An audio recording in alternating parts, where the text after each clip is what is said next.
troca das letras na fala faz com que a hora na dificuldade da escrita e na reprodução das palavras, a criança se confunda no som e não consiga se alfabetizar naquela medida que a gente espera.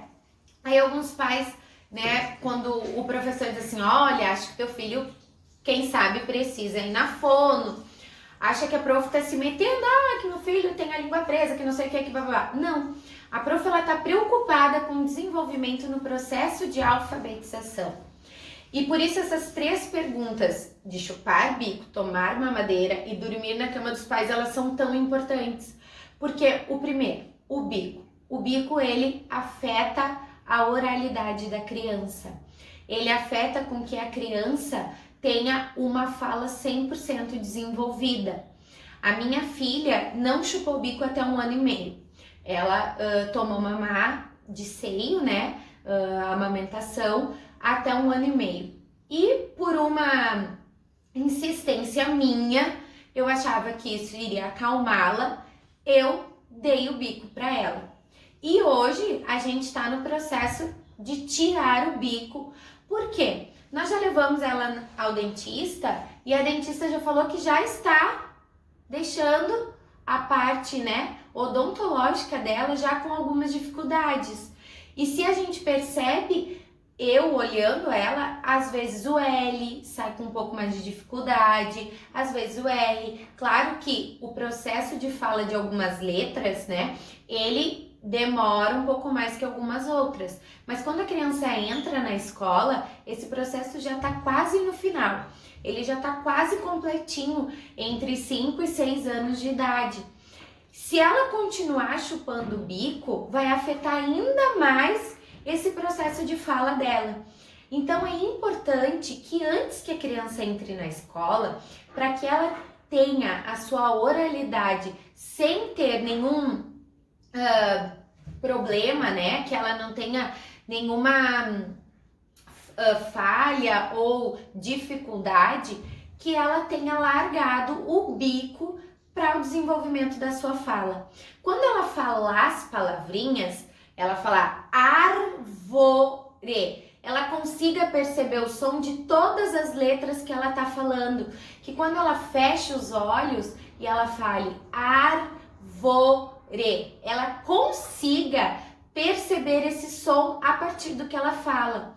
Ai, prof, mas eu não fui alfabetizado assim, eu fui alfabetizado no método tradicional, que coisa mais difícil isso de som e todas essas coisas. Nós todos estamos evoluindo, estamos numa tecnologia. Hoje eu tô aqui falando para vocês através do vídeo e antigamente isso seria possível se eu fizesse uma palestra com muitas pessoas. E assim é o processo de alfabetização. Ele foi se desenvolvendo, né, e crescendo. Eu fui alfabetizada na cartilha, no método tradicional. E eu lembro que a primeira imagem que eu vi na minha cartilha foi o tatu. Foi a primeira sílaba que eu aprendi. E a professora dizia, T mais A, tá. Talvez ela falasse um som, mas eu não lembro disso.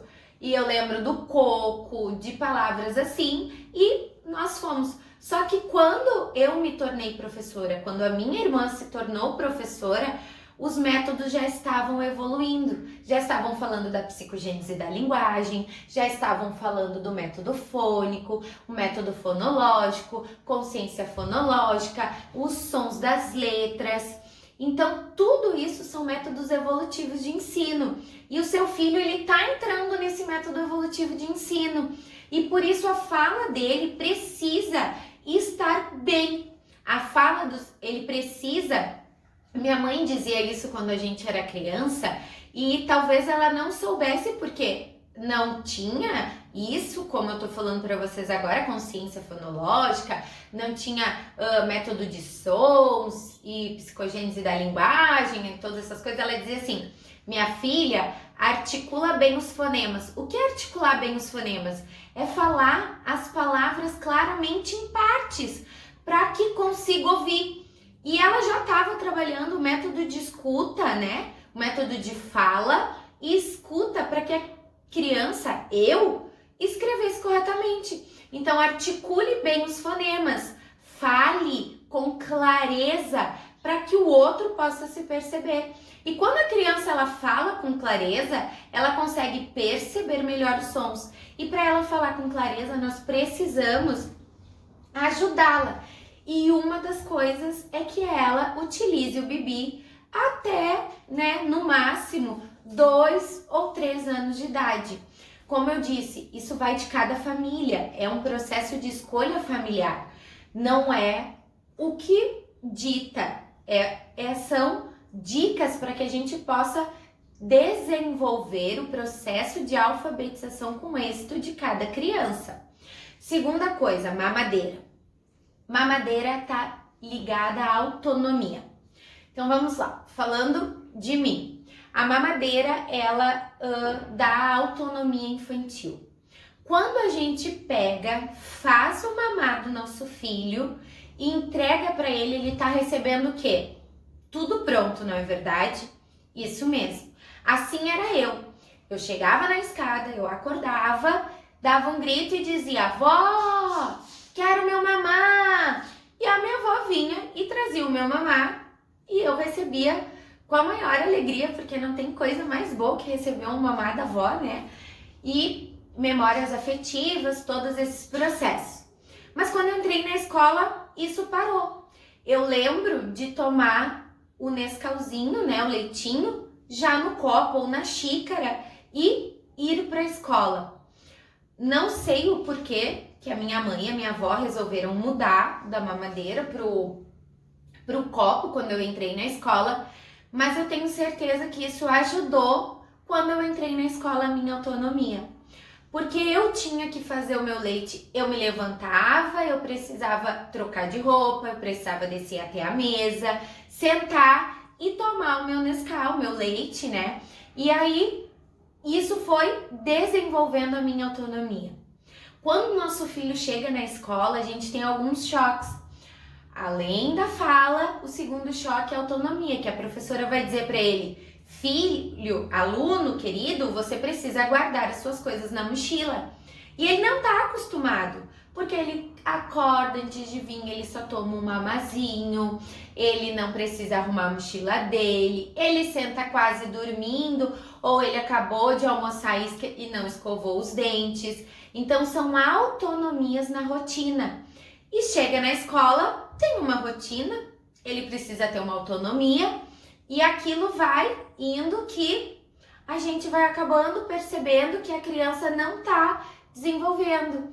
Aí a prof na educação infantil: "Mas por que ela está trabalhando lateralidade? Professora, mas isso, olha, tá lá fazendo massinha de modelar, fazendo alinhavos com lã. Pra quê? O que isso tem a ver?" Sim, isso tudo tem a ver com a coordenação motora e com a alfabetização das crianças. Quando a gente diz que ele precisa fazer o Nescau dele, ele precisa saber segurar o leite, coordenação motora, segurar o copo, botar o leite dentro do copo sem virar, sem fazer aquela bagunçada. Ele tem que pegar o pozinho do achocolatado, colocar dentro do copo, mexer e normalmente deixar aquilo organizado. Então, olha quantos processos mentais, quantas coisas o nosso filho trabalhou só fazendo seu próprio Nescau, seu próprio leite. Quantas coisas, motricidade, segurança, ele foi lá, teve que deixar tudo organizado. E a leitura, ela é assim, ela é um processo cultural. Ele não nasceu sabendo aquilo. Nós nascemos sabendo poucas coisas, não é verdade? Nós fomos aprendendo com o tempo. E tudo que nós fazemos em casa auxilia no desenvolvimento da escola. E tudo que nós, pais e mães, fazemos com os nossos filhos em relação à independência, auxilia no processo de alfabetização.